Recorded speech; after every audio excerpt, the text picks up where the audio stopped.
오늘 우리에게 주시는 하나님의 말씀은 누가복음 12장 49절에서 53절입니다. 나는 세상에다가 불을 지르러 왔다. 불이 이미 붙었으면 내가 바랄 것이 무엇이 더 있겠느냐. 그러나 나는 받아야 할 세례가 있다. 그 일이 이루어질 때까지 내가 얼마나 괴로움을 당하는지 모른다. 너희는 내가 세상에 평화를 주러 온 줄로 생각하느냐. 내가 너에게 말한다. 그렇지 않다. 도리어 분열을 일으키러 왔다. 이제부터 한 집안에서 5 식구가 서로 갈라져서 셋이 둘에게 맞서고 둘이 셋에게 맞설 것이다. 아버지가 아들에게 맞서고 아들이 아버지에게 맞서고 어머니가 딸에게 맞서고 딸이 어머니에게 맞서고 시어머니가 며느리에게 맞서고 며느리가 시어머니에게 맞서서 서로 갈라질 것이다. 아멘. 지난 한 주 우리나라에 큰 비가 내렸습니다. 강남에도 많은 비가 내려서 큰 피해를 입었다고는 하지만 이번에도 역시 가장 큰 피해를 입은 사람은 가장 낮은 곳에 사는 사람들이었습니다. 반지하에서 물이 급하게 차오르자 수압 때문에 문을 열지 못해서 생명을 잃은 한 가족의 이야기가 특별히 우리 마음을 안타깝게 합니다. 노아의 시대도 아니고 21세기에 그것도 강가나 냇가가 아니라 서울 한복판에서 집에 있던 사람이 홍수 때문에 죽는다는 것은 참 믿기 어려운 현실입니다. 노아의 홍수 후로 하나님은 모든 피조물들과 언약을 맺으시면서 다시는 물로 심판하지 않겠다고 약속하셨죠. 창세기 9장에 보니까 무지개가 구름 사이에서 나타나면 나는 그 언약을 기억하고 다시는 홍수를 일으켜서 살과 피가 있는 모든 것을 물로 멸하지 않겠다. 이번에 홍수로 인류가 멸망한 것은 아니지만 물은 여전히 우리에게 공포의 대상입니다. 이번 주에도 큰 비가 예상된다고 하는데 아무쪼록 안전에 잘 대비하시고 무사하시기를 바랍니다. 하나님이 물로 세상을 심판하지 않으시겠다고 하면은 우리는 좀 마음을 놓아도 괜찮은 걸까요? 그러나 오늘 주님이 하시는 말씀을 들으니까 그럴 수만도 없습니다. 누가복음 12장 49절 나는 세상에다가 불을 지르러 왔다. 불이 이미 붙었으면 내가 바랄 것이 무엇이 더 있겠느냐. 물의 심판이 아니라면 불의 심판이라는 것도 있을 텐데 그 불의 심판이 노아의 홍수보다 견디기가 쉬울 것이라고 우리는 말할 수 없습니다. 오늘 우리는 주님의 말씀을 달고 오묘한 그 말씀, 생명의 말씀이라고 찬송도 불렀지만 오늘 주님의 이런 말씀을 듣고도 주님의 말씀이 달고 오묘하다고 말할 수 있을까요? 주님은 또 이런 말씀도 하셨습니다. 내가 세상에 평화를 주러 온 줄로 생각하느냐? 내가 너에게 말한다? 그렇지 않다. 도리어 분열을 일으키러 왔다. 달콤하지 않은 성경 말씀 중에는 이런 말씀도 있습니다. 로마서 1장 18절인데요. 하나님의 진노가 불의한 행동으로 진리를 가로막는 사람의 온갖 불경건함과 불의함을 겨냥하여 하늘로부터 나타납니다.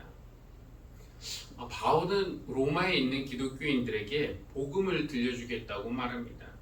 복음은 그 뜻이 복된 소식, 기쁜 소식, 좋은 소식 아닙니까? Good news. 바울은 로마서 1장에서 이 복음이 유대 사람이나 이방 사람이나 할 것 없이 모든 사람을 구원하는 하나님의 능력이라는 주제를 던지자마자 곧 하나님의 진노에 대해서 말하기 시작합니다. 좀 당황스럽죠. 좋은 소식 전해주겠다고 해놓고서는 하나님의 진노가 하늘에서부터 불의한 사람을 겨냥하여서 내려온다고 하다니요. 그것이 우리의 죄 때문이라고 대놓고 말하다니요. 좋은 소식을 잔뜩 기대했던 사람들이 이 도입 부분만 듣고 상당히 기분이 상할 수도 있습니다. 내가 죄인이라고? 하나님의 진노가 나를 겨냥하고 있다고? 그게 무슨 좋은 소식이냐고 따지고 싶죠. 어떤 사람은 따지지도 않고 바울의 메시지를 거절할 것입니다. 그런데 좋은 소식을 들려주겠다고 해놓고서 인간의 죄와 하나님의 진노에 대해서 먼저 말을 하는 데에는 다 이유가 있습니다. 지금 나의 상태를 제대로 알아야만 좋은 소식이 진짜 좋은 소식으로 들리기 때문입니다. 우리가 보통 생각하는 좋은 소식이란 어떤 것일까요? 2주 전에 어리석은 부자 이야기에 나온 것처럼 내 밭에서 평생 먹고도 남을 소출이 났다는 소식이 좋은 소식입니까? 아니면 지난 주일 어리석은 청지기 이야기에 나온 것처럼 주인이 나에게 모든 재산과 권한을 위임하고 멀리 떠나서 이제는 내가 여기서 왕이다 라는 소식이 좋은 겁니까? 우리가 산 부동산이 오르고 우리가 소유한 주식이 오르고 내가 승진하고 자녀가 합격하고 우리는 이런 것들을 좋은 소식이라고 말하지만 그렇게 말한 사람은 아직 자신이 처한 상황의 심각성을 잘 모르는 것입니다. 바울이 인간에 대해서 하고 싶은 말은 모든 인간이 죽음의 상황에 처해 있다는 거예요. 말하자면 우리는 유죄 판결을 받고 사형 집행을 기다리는 그런 사람들이라는 것이죠. 곧 사형이 집행된다고 하면은 지금 돈이나 권력이나 명예나 성공이나 이게 다 무슨 소용입니까? 이 모든 걸 다 가져도 내가 1시간밖에 살 수 없다면은 이런 것들이 다 소용이 없죠. 그러므로 인간이 들을 수 있는 가장 좋은 소식, 가장 복된 소식은 사형 집행을 면제해주는 사면장입니다. 복음이란 인류의 통치자이신 하나님이 죽을 위기에 처한 인간에게 사형 집행을 면제해주는 사면장을 주는 것입니다. 그 사면장을 들고 뛰어와서 멈춰라 하고 사형 집행을 멈추는 사람의 발길이 바로 복음을 들고 산을 넘는 사람들의 아름다운 발길 아니겠습니까? 그래서 복음은 전체적으로는 좋은 소식이긴 하지만 그 안에는 우리의 죄를 지적하는 날카로운 말, 부담이 되는 말, 불편한 진실도 포함되어 있는 것입니다. 오늘 예수님이 하시는 말씀도 같은 맥락에서 우리가 이해할 수 있을 것입니다. 나는 세상에다가 불을 지르러 왔다. 내가 세상에 평화를 주러 온 줄로 생각하느냐? 그렇지 않다. 도리어 분열을 일으키러 왔다. 잘 모르는 사람이 들으면 이거 예수님이 하신 말씀이 맞나 싶을 정도죠. 우리가 평소에 아는 예수님의 입에서 나온 말이라고는 믿기 어렵습니다. 예수님은 당연히 평화의 왕 아니신가요? 당연히 우리에게 평화를 주시기 위해서 오신 걸로 우리는 알고 있습니다. 그런데 평화를 주러 온 것이 아니라 분열을 일으키러 오셨다니 이게 무슨 말입니까? 게다가 한 집안에서 5 식구가 있는데 서로 갈라져서 둘이 셋에게 맞서고 셋이 둘에게 맞서고 아버지가 아들에게 아들이 아버지에게 맞서고 어머니와 딸이 맞서고 시어머니와 며느리가 서로 맞서서 갈라질 것이라니. 예수님을 믿어서 가정이 이렇게 갈라지고 찢어진다면 누가 예수님을 믿겠습니까? 예수님이 참 훌륭한 분이시고 그분이 하시는 말씀이 대체로 참 좋아서 믿고 싶기는 한데 오늘 하신 이런 말씀들 때문에 예수님 나 못 믿겠다라고 말하는 사람 여러 보았습니다.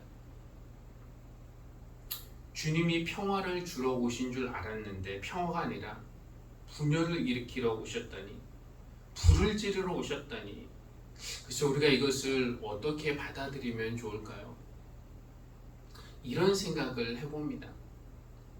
주님이 주시는 참 평화를 누리기 위해서는 거짓 평화는 깨져야만 하고 또 참과 진리가 바로 서기 위해서는 그것을 받아들이는 사람과 거절하는 사람이 갈라질 수밖에 없다라는 생각 말입니다. 그러니까 가족이 다 진리신 주님을 함께 받아들이면 가족이 갈라지고 찢어질 일도 없겠죠. 그리고 참과 거짓, 알곡과 쭉정이 불순물이 들어있는 금과 순금을 가르는 도구가 되는 것이 바로 불입니다. 그래서 예수님은 나는 세상에다가 불을 지르러 왔다고 말씀하십니다. 평화 중에는 거짓 평화도 있습니다. 상황은 불의한데 권력이 무서워서 윗사람이 두려워서 아무 말도 못하고 있는 그런 상황들이 있죠. 뭐 집, 학교, 회사, 교회, 국가도 마찬가지입니다. 겉으로 보기에는 조용해요. 평화로워 보입니다. 그러나 그 안에 있는 사람들은 불안하고 두려워요. 침묵하는 것입니다. 예수님은 평화의 왕으로 오셨지만 먼저 위장 평화, 거짓 평화를 깨셔야 했기 때문에 우리 주님이 가시는 곳마다 평화가 생기는 것이 아니라 먼저 평화 깨지는 그런 일들이 있었습니다. 그냥 참 평화 깨지는 것이 아니라 거짓 평화가 깨지는 것이죠. 예를 들어서 주님이 나타나시기 전까지 예루살렘 성전은 평온했습니다. 그러나 주님이 나타나셔서 제사용 동물 파는 사람들을 쫓아내시고 환전 상인들의 상을 둘러 엎으시자 성전의 평온함을 깨졌습니다. 그런 상황을 두고 주님이 하시는 말씀이겠죠. 내가 너에게 평화를 주러 온 줄로 아느냐? 아니다. 주님은 또 불에 대해서 말씀하시죠. 나는 세상에 불을 지르러 왔다. 불이 이미 붙었으면 내가 바랄 것이 무엇이 더 있겠느냐? 여러분, 예수님은 지금도 세상을 향해서 불을 던지고 계실까요? 예수님이 던지시는 불은 어떤 불일까요? 우리가 몇 가지로 생각할 수 있는데 첫째, 불은 무엇보다도 심판을 의미합니다. 유대인에게 불은 언제나 심판을 상징하는 것이었어요. 여러분, 소돔과 고모라가 심판받을 때 하늘에서 불과 유황이 떨어져서 멸망했습니다. 그러니까 불은 심판입니다. 또 세례 요한도 이 심판의 불에 대해서 말하는데요. 누가복음 3장 9절에 보니까 도끼를 이미 나무 뿌리에 갖다 놓으셨다. 그러므로 좋은 열매를 맺지 않는 나무는 다 찍어서 불 속에 던지신다. 좋은 열매 맺지 않는 나무는 불 속에 던지신다는 거예요. 심판의 불입니다. 야고보와 요한도 사마리아 사람들이 예수님과 그 일행을 환영하지 않자 기분이 상해서 주님, 하늘에서 불이 내려와 그들을 태워버리라고 우리가 명령하면 어떻겠습니까? 라고 말한 적이 있습니다. 그러니까 불은 심판의 도구로서 멸망시키는 일을 하는 겁니다. 불에 타고 나면은 남는 것이 없죠. 소멸되는 것입니다. 완전한 멸망. 그것이 바로 불입니다. 예수님은 지금도 세상에 이 심판의 불을 던지십니다. 우리가 계속해서 진리를 거부하고 거짓과 불의 가운데 살면서 하나님을 무시한다면, 욕심과 교만과 시기와 미움과 혐오와 차별, 조롱 이런 거 하면서 산다면은 심판의 불은 언젠가는 우리 위에도 떨어질 것입니다. 우리가 그런 불은 받지 않도록 미리 회개에 알맞는 좋은 열매를 맺을 수 있으면 좋겠습니다. 두 번째로, 불은 멸망시키는 심판의 도구이기도 하지만 감사하게도 정화하는 기능도 있습니다. 깨끗하게 하는 기능. 예언자 스가랴는 불이 하는 일에 대해서 이런 말을 했어요. 스가랴 13장 9절. 그 3분의 1은 내가 불 속에 집어넣어서 은을 단련하듯이 단련하고 금을 시험하듯이 시험하겠다.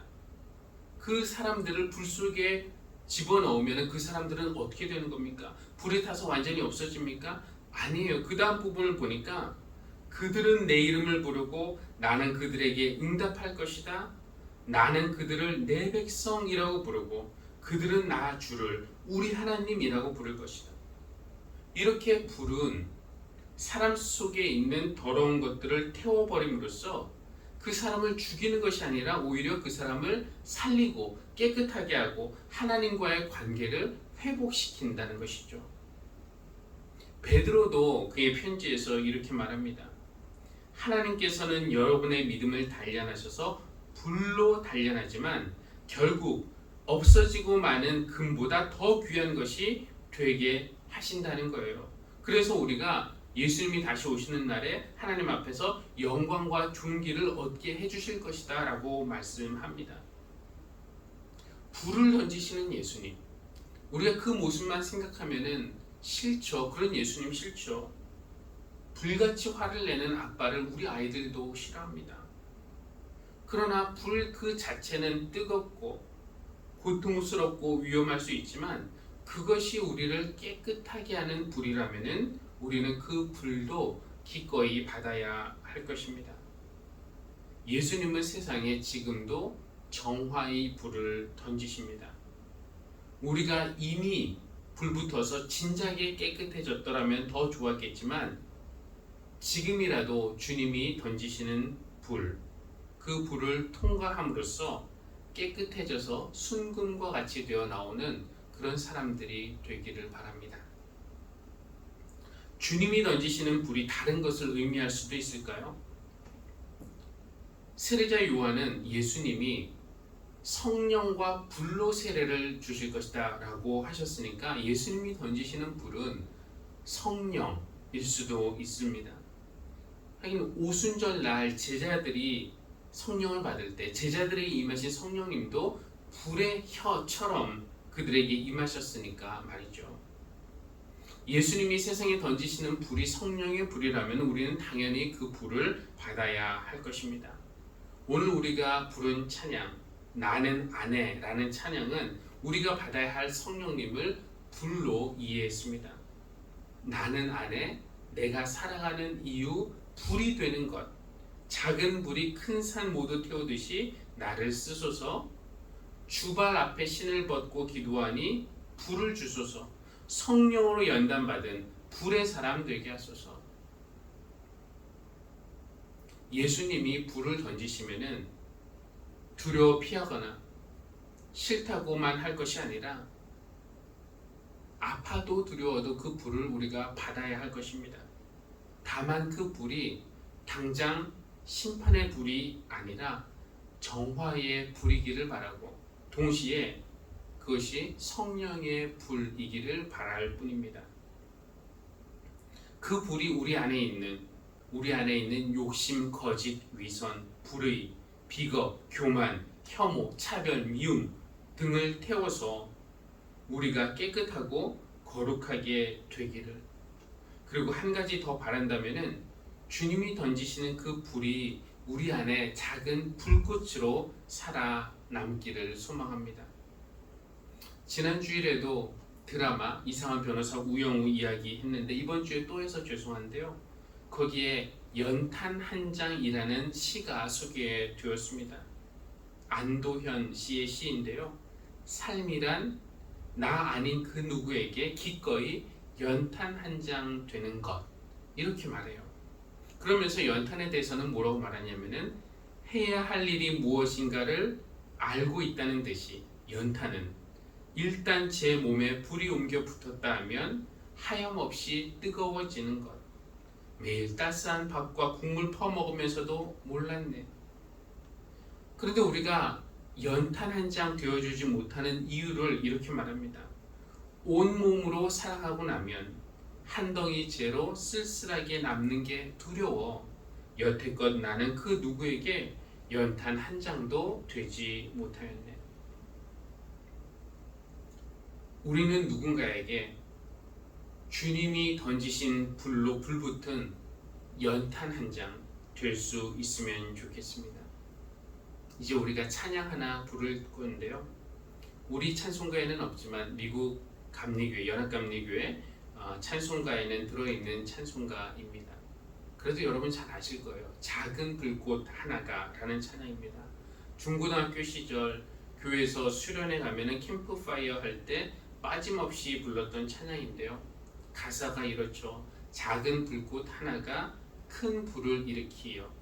곧 주위 사람들 그 불에 몸 녹이듯이 주님의 사랑 이같이 한 번 경험하면 주의 사랑 모두에게 전하고 싶으리. 주님은 지금도 세상에 불을 던지십니다. 주님의 임재 자체가 불이고 주님의 말씀이 불입니다. 우리를 불편하게 하는, 우리의 죄를 지적하는, 회개를 요구하는 그런 말씀들, 우리가 그 불 외면하지 않고 받아서 먼저는 그 불이 우리를 깨끗하게 하기를, 그 불이 우리를 뜨겁고 충만하게 하기를, 그리고 작은 불꽃 하나 우리 안에 싱싱하게 살아남기를 바랍니다. 그래서 우리가 누군가에게 따뜻한 연탄 한 장 되어줄 수 있기를, 죽은 영혼 살리는 불이 되기를, 주님의 뜨거운 사랑 전하는 작은 불꽃 되기를 주님의 이름으로 축원합니다. 기도하겠습니다. 내가 물 가운데로 건너갈 때에 내가 너와 함께하고 내가 강을 건너갈 때에도 물이 너를 침몰시키지 못할 것이다. 내가 불 속을 걸어가도 그을리지 않을 것이며 불꽃이 너를 태우지 못할 것이다. 물도 우리를 침몰시키지 못하고 불도 우리를 태우지 못하도록 우리와 함께 하시며 지켜주시겠다고 약속하신 하나님 감사합니다. 달콤한 말을 해주시는 하나님, 풍요한 선물과 마음의 평안을 주시는 하나님만 좋아했지, 불을 주시는 모습은 싫어했지만 그 불에 대한 두려움이 우리를 회개하게 하고 그 불의 뜨거움이 우리를 깨끗하게 하는 줄 믿고 불을 피하지 않고 받게 하여 주십시오. 우리 안에 주님이 붙이신 촛불 하나 항상 지켜내기를 원합니다. 작은 바람에도 입김에도 흔들리는 촛불이지만 늘 위를 향해서 곧게 서는 촛불 담게 하여 주십시오. 누군가에게 따뜻한 연탄 한 장, 주님의 사랑을 전하는 작은 불꽃이 되어 세상을 따뜻하게 하는 우리 교회가 되게 하여 주시기를 기도합니다. 예수님의 이름으로 기도합니다. 아멘.